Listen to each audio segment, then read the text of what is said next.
오늘 국회의원 회관에서는 기증 인체 조직 올바른 사용과 합리적 규제 방안을 주제로 한 토론이 열렸습니다. 법조계와 의료계는 인체 조직의 미용 목적 사용을 명확히 제한하고 보다 엄격한 관리 체계가 필요하다고 입을 모으고 있습니다. 기증의 취지와 환자 치료라는 본래 목적은 어떻게 지켜져야 할지 그 해법을 짚어봅니다.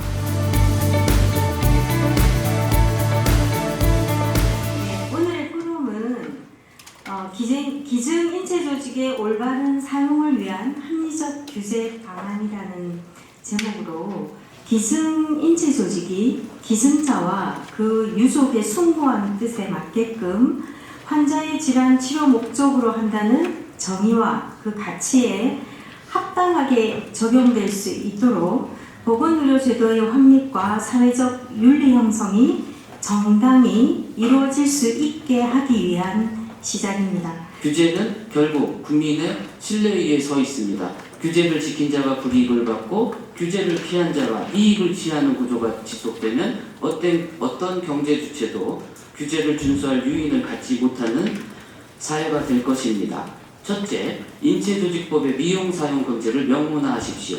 둘째, 인체조직을 가공해서 피부에 주입하는 제품은 의약품, 의료기기 허가체계로 편입시키십시오. 셋째, 이미 시장에 유통 중인 제품에 대해 즉각적인 전수 점검과 행정조치를 병행하십시오. 넷째, 기증자와 피시술자에 대한 충분한 설명 의무를 법제화하십시오. 현재 인체조직의 미용 목적 사용 문제는 법이 제 역할을 하지 못하고 있는 영역입니다. 그 규제 지연과 입법 공백에서 국민은 위험에 노출되고 기증의 숭고한 가치는 훼손되고 누군가는 이익을 얻고 있습니다. 오직 국회만이 입법권을 통해 이익 공백을 메울 수 있습니다.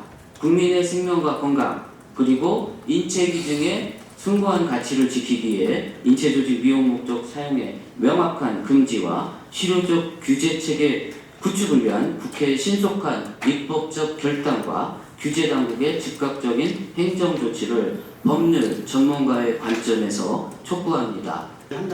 이런 국민인식의 4단계 진화 구조를 확인할 수가 있었습니다. 그래서 정책적 시사점을 정리해보면 기증동의서에서 치료 목적 그리고 미용 목적 활용에 명확한 분리를 한 상태에서의 동의가 필요하고 임상시험에서 허가, 유통감시, 광고심의를 포괄하는 통합적인 그런 체계를 구축할 필요가 있겠다라고 말씀을 드리겠습니다. 그리고 사체율의 인체조직을 포함한 포함 여부에 대한 의무적인 표시 제도를 우리는 적극적으로 도입을 해야 된다라는 말씀을 드리고요. 마지막으로 정부와 의료기관 공동 주도의 표준 가이드라인 그리고 사후 감시 체계를 통입하는 것이 필요하다고 말씀을 드리겠습니다. 결국 결론적으로는 이러한 첨단 기술의 마케팅이 생명 윤리를 앞설 수는 없습니다. 투명한 정보 공개 그리고 엄격한 규제만이 공공의 신뢰를 지키는 유일한 열쇠다라는 결론을 맺으면서 국민 여론조사 결과 발표를 마치도록 하겠습니다. 발제자분들께서도 말씀하셨지만 외국분이 기증했다고 해서 뭐 쉽게 써도 되냐라든가 이런 부분들이 사실은 이제 많이 비판을 받고 있는데 실제로 부작용 신고 조항이 법에 없지 않습니다. 인체조직법에 부작용 신고 조항이 있는데 누가 신고를 하게 돼 있냐면 이걸 처음에 법을 만들 때 굉장히 의료행위에 가깝게 봤기 때문에 조직은행하고 조직이식의료기관이 인체조직을 이식하고 부작용이 발생했을 경우에는 식약처에 신고하도록 되어 있습니다. 그러니까 사실은 일반적인 의약품이라든지 이런 거와 굉장히 다르죠. 왜냐하면 전문적인 시술이라고 처음에 법을 만들 때 다들 생각했기 때문에 그런 경우만 가지고 있기 때문에 이런 지금 그 식약처장한테 보고하는 인체조직법상 그 부작용에 대한 신고 조항이 19조인데 19조에는 그 신고 주체가 조직은행하고 조직이식의료기관으로 되어 있죠. 물론 지금도 인체조직법 24조에 의해 보면 국민보건에 위해를 주거나 줄 염려가 있는 조직을 처리, 수입, 분배한 조직은행이나 혹은 조직이식의료기관에 대해서 식약처가 조직의 사용을 중지하거나 그 밖에 필요한 조치, 그러니까 회수하거나 할 수는 있습니다. 근데 이제 이거는 식약처의 판단이 있어야겠죠. 국민보건의 중대한 위해가 뭔가에 대한 판단은 있어야 될 겁니다. 어쨌든 이 부분에 대해서 저희가 명확하게 인지하고 있고, 그다음에 공공조직은행의 경우에는 아예 배분할 때 병원에서 어디에 써라라고 계약서를 쓰거든요. 그 수준으로 통제를 할지 이런 부분들에 대해서 현재 의원 입법을 하기 위해서 여러 의원실 의원님 보좌관님들하고 협의를 계속 하고 있고. 이 인체조직도 부작용 보고 체계가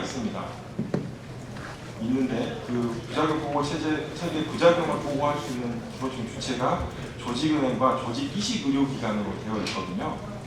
그래서 이러한 기관에서 기본적으로 왜냐하면 환자들은 이게 부작용인지 아닌지를 모를 수 있잖아요.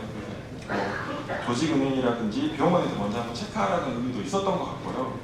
그리고 근데 이제 여기서 부작용을 보고하라는 것들이 있는데 중대한 부작용이 있습니다. 거기서 몇 가지 정한 게 있는데 그것은 발생하고 7일 이내 보고하라고 되어 있고 그 밖에 부작용들은 모아서 뭐 1년에 한번 이렇게 보고하라고 되어 있는데 그 밖에 부작용들도 보고하는 주기를 좀 단축하는 방안을 지금 고민하고 있습니다.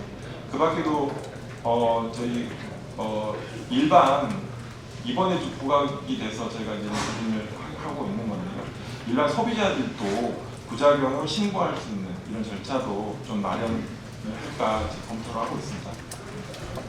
뭐 이런 고민들, 그다음에 제가 나중에 더 큰 고민을 위한 어떤 검토를 할 때 오늘 발제해 주신 내용들이 식약처 업무 수행에 많은 도움이 될 것 같습니다.